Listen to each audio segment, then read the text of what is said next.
El auge de la industria cinematográfica de los Estados Unidos, centralizada en el símbolo de Hollywood, representa uno de los fenómenos de integración económica, industrial y cultural más formidables de la historia, teniendo una enorme influencia en el mundo durante el siglo XX. Y el impacto de Hollywood en la economía estadounidense entre las décadas de 1920 y 2000 no se limitó solo a la generación de ingresos directos de taquilla. El cine funcionó como un verdadero motor de crecimiento macroeconómico, un impulsor de innovación tecnológica y un catalizador fundamental para el balance comercial positivo del país en el mercado externo. Durante ese periodo de 80 años, el audiovisual evolucionó de ser una novedad tecnológica de entretenimiento rápido a convertirse en una columna vertebral del Producto Interno Bruto de los Estados Unidos, del comercio exterior e incluso de su política exterior. El peso de Hollywood comienza en la década de 1920 cuando Estados Unidos vivió una explosión económica fuera de lo común. Fue un periodo de crecimiento muy por encima de lo normal para los estándares históricos del propio país e incluso del planeta. Ese avance fue sostenido por la industrialización y el consumo masivo, creando una sociedad con más ingresos disponibles y más tiempo dedicado al ocio.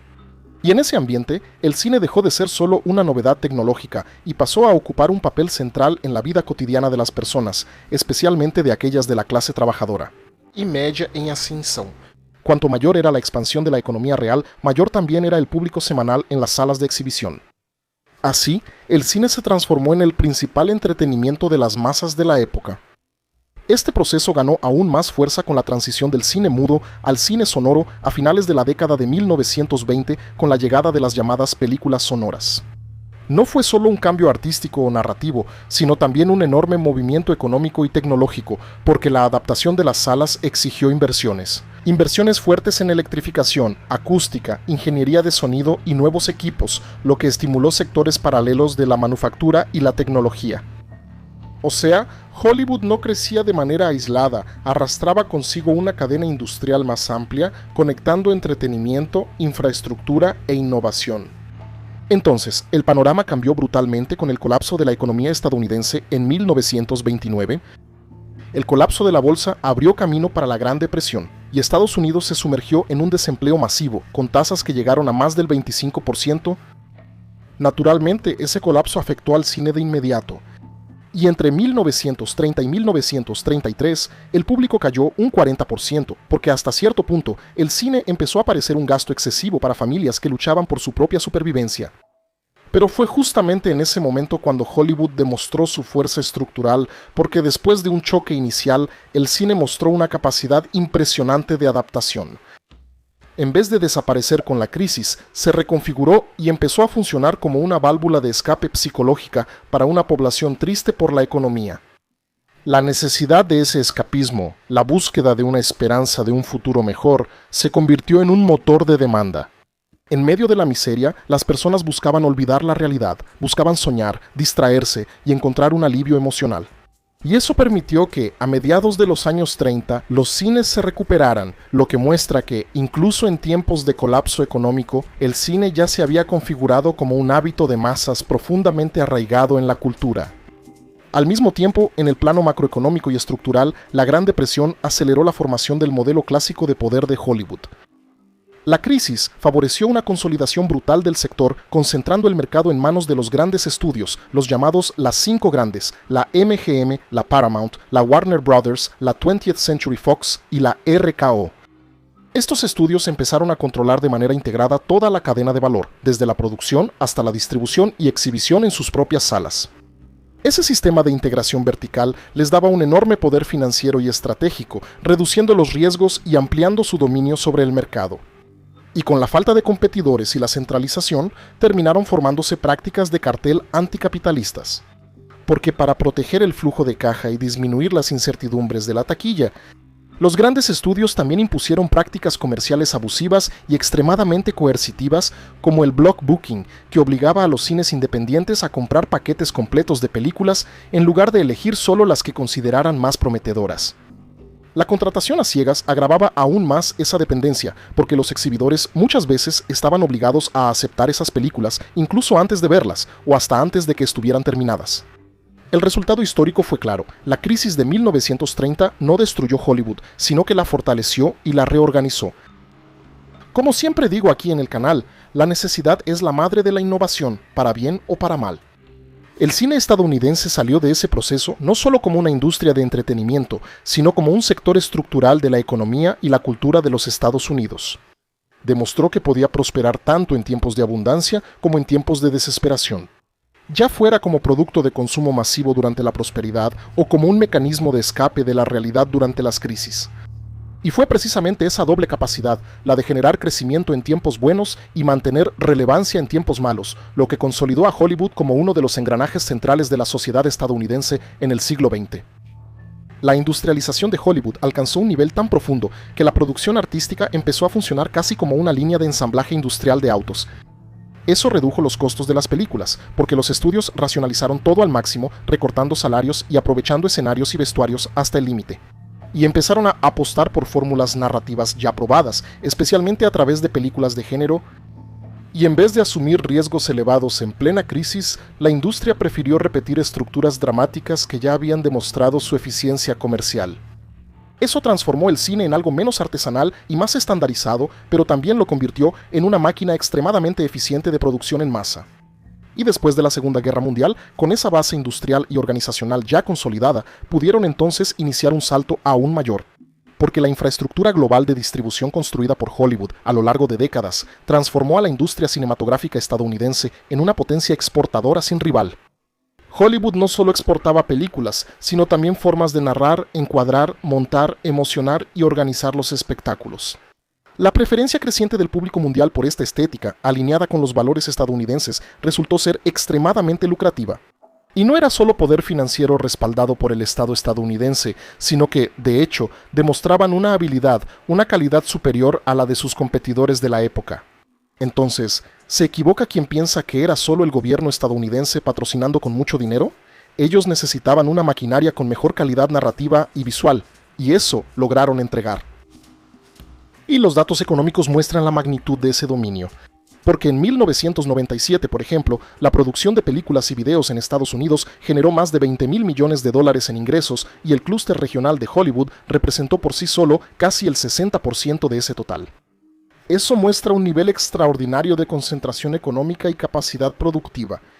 Y a comienzos de los años 2000, la fuerza internacional de esta industria ya era tan grande que las películas de Hollywood representaban rutinariamente más de la mitad y muchas veces más de 2/3 de la taquilla de los principales mercados extranjeros. En algunos casos era hasta patéticamente fácil, como por ejemplo en el mercado cinematográfico brasileño, que en general solo produce películas bastante malas. Pero de cualquier forma, eso muestra la fuerza que tenía ese mercado. Y ese éxito en el mercado doméstico estadounidense se había convertido casi en un reflejo del desempeño externo, generando una fuerte homogeneización del gusto global en torno a productos culturales relacionados con Estados Unidos. Hollywood se consolidó como una de las herramientas más sofisticadas de la política exterior de Estados Unidos, porque no exportaba solo entretenimiento, sino también ideología, valores y una imagen atractiva del estilo de vida estadounidense. El gobierno estadounidense percibió pronto ese potencial y construyó una relación simbiótica con la industria audiovisual, transformando el cine en un instrumento de soft power, mucho más eficiente para generar influencia permanente que las intervenciones militares directas, que, en América Latina, frecuentemente produjeron resentimiento y resistencia. En el centro de esa política estuvo la asociación con Hollywood, siendo el caso más emblemático Walt Disney, quien recibió apoyo estatal para realizar un viaje por Sudamérica con su equipo para producir obras que retrataran las culturas y la población local. Y con el fin de la Segunda Guerra, esa estructura fue redirigida hacia la Guerra Fría. Agencias como la OWE y después la OSIA mantuvieron la articulación entre el gobierno y la industria cultural para proyectar la imagen de una América rica, libre y moralmente superior frente al bloque soviético.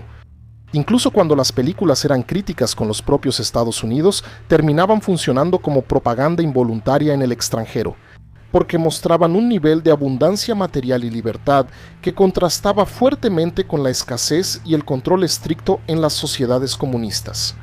Así, Hollywood operaba no solo a través de discursos políticos explícitos, sino también por el atractivo que provocaba el consumo, la comodidad y el estilo de vida mostrado en las pantallas. Y en las décadas siguientes, sobre todo a partir de los años 80, esa cooperación se volvió aún más directa con instituciones como la propia CIA y el Pentágono trabajando junto con Hollywood. A cambio de acceso a bases, equipos, soldados y apoyo público, las producciones de Hollywood empezaron a reforzar ciertas imágenes de las Fuerzas Armadas, de la inteligencia y del papel internacional de Estados Unidos. Películas de guerra, acción y patriotismo ayudaron a representar a los estadounidenses como defensores del orden global, combatientes del terrorismo y protectores de la población civil mundial, legitimando así de forma subliminal sus intervenciones en el extranjero. Pero había un detalle: la economía tradicional de Hollywood dependía de un sistema por etapas. Primero era el cine, después el VHS, luego el DVD, después la televisión de paga y por último la televisión abierta. Ese modelo funcionaba porque el DVD era una especie de segunda taquilla. Incluso si una película de presupuesto medio no tenía mucho éxito en taquilla, todavía podía recuperar la inversión y generar ganancias después, cuando llegaba a las tiendas y videoclubes. Y eso les daba a los estudios margen para financiar dramas, comedias más ácidas y películas de autor, porque el riesgo no se concentraba solo en el desempeño inicial en las salas. Era una cuenta difícil, pero tenía sentido. Una película que costara $25 millones podía requerir otros 25 millones en marketing y distribución. Como el estudio no se queda con toda la taquilla, muchas veces necesitaba recaudar cerca de 100 millones solo para quedar tablas. Sin una fuente complementaria de ingresos, eso se volvía muy arriesgado para financiar obras medianas, enfocadas más en el guión y la actuación que en el gran espectáculo. Entonces el DVD resolvía ese problema porque traía una segunda ola de ingresos con márgenes muy altos y era un ingreso directo, predecible y rastreable. Fue entonces cuando ese equilibrio empezó a desmoronarse por culpa del streaming, que empezó a sustituir la lógica de la posesión por la lógica del acceso. Y a partir de mediados de la década de 2010, especialmente en 2016, los ingresos por suscripciones de streaming superaron a los de ventas físicas en Estados Unidos. Y en los años siguientes eso se iba a replicar en todo el mundo, y el colapso del DVD destruyó justamente el engranaje que sostenía a la clase media cinematográfica. El consumidor dejó de comprar un título a la vez y pasó a pagar una mensualidad para acceder a todo de una sola vez. Eso concentró el poder en las plataformas y diluyó el valor individual de cada película dentro de paquetes amplios, opacos y poco transparentes. Al final de cuentas, ahora, ¿cuántas personas accedían a cuántas películas y series? Solo la propia dueña del streaming lo sabía y no estaba necesariamente obligada a revelarlo. Al mismo tiempo, el centro de gravedad financiero salió de los estudios tradicionales y emigró hacia gigantes tecnológicas como Netflix, Amazon y Apple. Empresas con capacidad de invertir sumas absurdas sin depender directamente de la rentabilidad de cada obra por separado. Si sigues el canal, recordarás cómo desde hace mucho tiempo vengo comentando sobre los cambios en la élite, ya sea en las élites estadounidenses o en las élites mundiales. Y esta pelea de la que estamos hablando aquí es una de ellas porque eso desordenó completamente la lógica anterior de financiamiento. En lugar de que cada película fuera lanzada y trabajada por su capacidad de vender boletos, discos y retransmisiones, pasó a ser absorbida por un ecosistema en el que el verdadero activo es la retención del suscriptor, la variedad del catálogo y la competencia por el mercado. El problema es que el streaming no sustituyó económicamente lo que generaba el DVD. Antes, una unidad vendida generaba ingresos concretos, voluminosos y fácilmente medibles. Ahora la remuneración venía diluida en licencias, contratos globales y métricas internas con actividades controladas por las plataformas.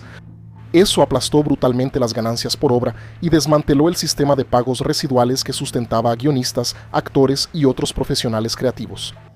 En el modelo antiguo era posible calcular con más claridad cuánto rendía una película en ventas y repeticiones. En el nuevo, todo quedaba atrapado dentro de una caja negra algorítmica. Y la pandemia de 2020 solo profundizó y aceleró aún más ese cambio. Esa transformación afectó de lleno a los trabajadores creativos. Como los datos de audiencia pasaron a ser privados y el pago residual se volvió cada vez más desconectado del éxito real de las obras, creció la sensación de que las plataformas capturaban el valor mientras transferían muy poco a quienes escribían, actuaban y producían. Ese conflicto estalló en las huelgas de 2023 cuando guionistas y actores exigieron reajustes salariales, transparencia y compensaciones ligadas al desempeño real de las producciones. Incluso lograron algunas conquistas, incluyendo bonos por éxito, pero el problema estructural permanece hasta hoy y probablemente nunca se va a acabar. El efecto final fue un cambio profundo en el tipo de película que Hollywood se siente seguro de financiar. Sin ese colchón de seguridad del mercado físico, los estudios empezaron a huir de apuestas medianas y a concentrar recursos en franquicias, propiedades intelectuales ya probadas, principalmente en películas de superhéroes, en películas de nostalgia y producciones gigantescas, con un retorno más predecible. El streaming amplió el alcance global de la distribución también, pero destruyó gran parte de la base económica que sostenía las películas originales de presupuesto intermedio. Pero a Hollywood aún le esperaban más problemas. Porque la expansión de agendas identitarias, sobre todo el afrosupremacismo, donde personajes blancos, tanto ficticios como históricos, pasaron a ser interpretados por actores negros. Y una sensibilidad cultural más agresiva dentro de parte de Hollywood ayudó a desgastar la conexión entre los estudios norteamericanos. Una parte muy grande e irrelevante del público, sobre todo cuando esto empezó a aparecer no como un elemento orgánico de la narrativa, sino como una obligación ideológica perceptible. El problema central no fue simplemente la diversidad en sí, porque el público siempre ha lidiado bien con eso, pero la venta cada vez más evidente de odio hacia las personas blancas, de sermones moralistas y de hostilidad simbólica hacia el público tradicional, algo que erosionó la confianza, debilitó franquicias y amplió la percepción de que parte de la industria empezó a hablar más para círculos internos de validación cultural que para audiencias amplias, que eran realmente quienes pagaban las cuentas. Y al mismo tiempo, Hollywood empezó a enfrentar una competencia cada vez más fuerte de polos audiovisuales, mucho menos sometidos a ese mismo ambiente woke y afrosupremacista, que está más enfocado en la entrega emocional, calidad, identidad nacional, atractivo popular y eficiencia de costos. Corea del Sur consolidó su expansión global y sigue ampliando las inversiones en contenido y exportación cultural. La India es otro ejemplo, liderando gran parte del crecimiento futuro de los videos en Asia, y China, además de su propio mercado gigantesco, viene moldeando formatos y ecosistemas de consumo propios. El resultado es que el público global hoy ya no depende y en muchos casos ya no soporta tantas películas de Hollywood como antes, porque encuentra alternativas más baratas, más atrevidas, en términos de calidad, y además más arraigadas a nivel nacional y sobre todo no pagan peajes ideológicos occidentales. Todo eso debilitó mucho el poder de Hollywood, pero ahora llegamos a lo que parece ser su golpe fatal y definitivo, y que si quiebra la industria de Hollywood alterará drásticamente la ecuación geopolítica de Estados Unidos. Estamos hablando de ella, de la inteligencia artificial generativa, porque empieza a destruir el último gran monopolio de Hollywood, el control casi exclusivo sobre los medios para producir imágenes audiovisuales con apariencia profesional, que, durante décadas, hacer cine con alto nivel técnico requería mucho capital, equipos caros, grandes equipos de trabajo, sets complejos y una infraestructura que solo los grandes estudios podían mantener. Eso funcionaba como una barrera de entrada natural en el mercado, preservando el poder de Hollywood como guardián casi indiscutible de la producción de contenido visual de alto nivel. Entonces, incluso revoluciones tecnológicas anteriores como el CGI y los efectos visuales digitales no rompieron ese monopolio. Al contrario, hasta aumentaron aún más los costos de las superproducciones. Y reforzaron la concentración de poder en manos de los grandes conglomerados, que eran los únicos que tenían dinero para financiar producciones cada vez más caras y sofisticadas. Pero la ruptura que trae la IA generativa es diferente. En lugar de aumentar los costos y consolidar aún más el dominio de los grandes estudios, está comprimiendo drásticamente la distancia entre lo que cada uno imagina. Eso, al alcance de cualquier persona. Las herramientas de generación de video por inteligencia artificial reducen la dependencia de locaciones, sets físicos, grandes equipos, largas grabaciones, regrabaciones y una parte importante de la logística tradicional. Lo que antes requería cientos de personas y millones de dólares, ahora, en teoría, puede producirse mediante comandos de texto, interacción digital y una cantidad mucho menor de dinero. Esto significa que la barrera material de entrada en la producción audiovisual empezó a desmoronarse. El control deja de estar exclusivamente en manos del productor institucional y pasa a un nuevo perfil de creador, más cercano a un director interactivo que desarrolla imágenes, escenas y narrativa por prueba y error dentro de interfaces algorítmicas. Así, productores y creadores fuera de la estructura tradicional de los estudios pasaron a poder producir obras con un estándar visual cada vez más competitivo, sin depender de la aprobación burocrática y financiera dos grandes conglomerados, principalmente con un costo patéticamente bajo.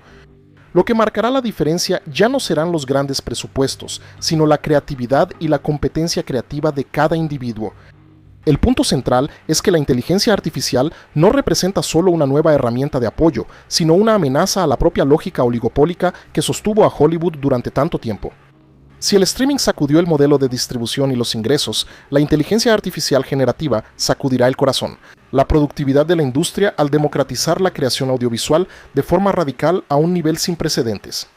Con esto, el cine dejó de ser un arte industrial necesariamente dependiente de las grandes estructuras y se acercó a un escenario en el que la capacidad creativa individual, amplificada por algoritmos, puede rivalizar con el antiguo poder concentrado de los estudios. Y si crees que estos videos generados por inteligencia artificial son malos, no olvides que este es un proceso de mejora exponencial. Basta ver la calidad de las imágenes generadas por inteligencia artificial hace apenas 2 años y lo que tenemos hoy. Es muy rápido, más rápido de lo que una gran industria podría adaptarse. Gracias a todos, espero que les haya gustado. No se olviden de suscribirse al canal y de compartir el video con todos los que conozcan para ayudar al canal Geopolítica Mundial a seguir creciendo. Y un agradecimiento especial a Semnota10 y Bruno M. Fumagalli. Y si te gusta mucho el canal Geopolítica Mundial, considera hacerte miembro. Tú garantizas que el canal siga existiendo, principalmente trayendo este tipo de contenido más denso y robusto para ustedes, y a cambio tendrás acceso a series exclusivas para los miembros. Gracias a todos, un abrazo y hasta el próximo video.